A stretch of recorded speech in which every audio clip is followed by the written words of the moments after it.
आपल्यासोबत शिवसेनेचे नेते आमदार प्रताप सरनाईक आपल्यासोबत आहेत। काय सांगणार? तो मॅच आपल्या टीमने जिंकलेला आहे। विधान परिषदेचा मॅच कोण जिंकणार? बघा, विधान परिषदेचा मॅच आणि क्रिकेटची मॅच ह्यामध्ये जमीन आसमानचा फरक आहे। विधान परिषदेला अजून 12 तारीख आहे, त्यामुळे वेळ आहे। आज शेवटचा दिवस आहे, फॉर्म मागे घ्यायचा, कोण मागे घेत आहे कोण ठेवतंय ह्यावरनं निर्णय होईलच। परंतु एक गोष्ट मात्र नक्की की महाराष्ट्राच्या विधिमंडळामध्ये मुंबईकर क्रीडापटूंचा आणि क्रिकेटपटूंचा एवढ्या मोठ्या प्रमाणात सत्कार होतोय, सन्मान होतोय, त्यांचा गौरव होतोय। महायुती सरकारनं आणि प्रामुख्याने राज्याचे मुख्यमंत्री म्हणून एकनाथ शिंदे साहेबांनी जो निर्णय घेतला त्यांचं मी मनापासून अभिनंदन करतो। कालच विधिमंडळामध्ये हा सभागृहामध्ये मुद्दा मी ठेवला होता आणि त्यानंतर हा निर्णय घेण्यात आला। त्यामुळे खरोखर महाराष्ट्राच्या इतिहासामध्ये महाराष्ट्राची गौरवशाली परंपरा जपण्याचा जो मान आमच्या सरकारने घेतलेला त्याचं मी कौतुक करतो। आज रोहित शर्मा भारतीय टीमचा कर्णधार, त्याचबरोबर सूर्यकुमार यादव की त्याच्या एका झेलनं पूर्ण मॅच टर्न झाली, त्याचबरोबर शिवम दुबे आणि यशस्वी जयस्वाल हे चारही खेळाडू मुंबईकर आहेत, महाराष्ट्राचे आहेत, त्याचा आम्हाला अभिमान आहे। आणि त्यांचा जर यथोचित सन्मान होत असेल तर निश्चितपणे त्यांचं कौतुक करायला पाहिजे, त्यांचा गौरव करायला हवा। रोहित पवारांनी याच झेलवरून आज विरोधकावर आरोप केलेला आहे।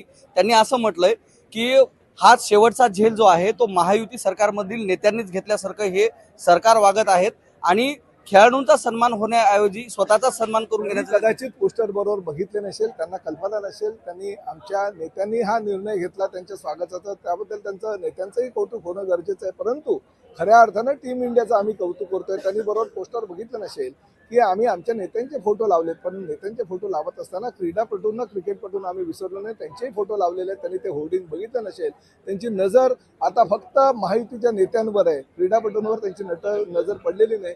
त्यामुळे त्यांनी जे भाष्य केलेलं आहे ते निश्चितपणे चुकीचं आहे। कालच्या ज्या मरीन ड्राईव्ह शेवटचा प्रश्न सर, कालच्या ज्या मरीन ड्राईव्ह मध्ये जी रॅली निघाली त्या रॅलीमध्ये ज्या बसेस होत्या त्या गुजरातहून मागवण्यात आलेल्या, बेस्ट बसेसला मागवण्यात हे काय गुजरातची नंबर प्लेट आहे की उत्तर प्रदेशची आहे की बिहारची, हे काय बघायला गेले होते का?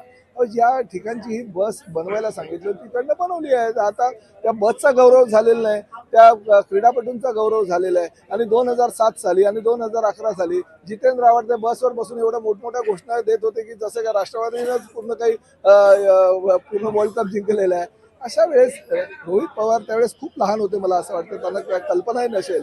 त्यामुळे आता त्यांनी घडलेल्या ज्या घटना आहेत त्यावर आधारित वक्तव्य करणे योग्य आहे।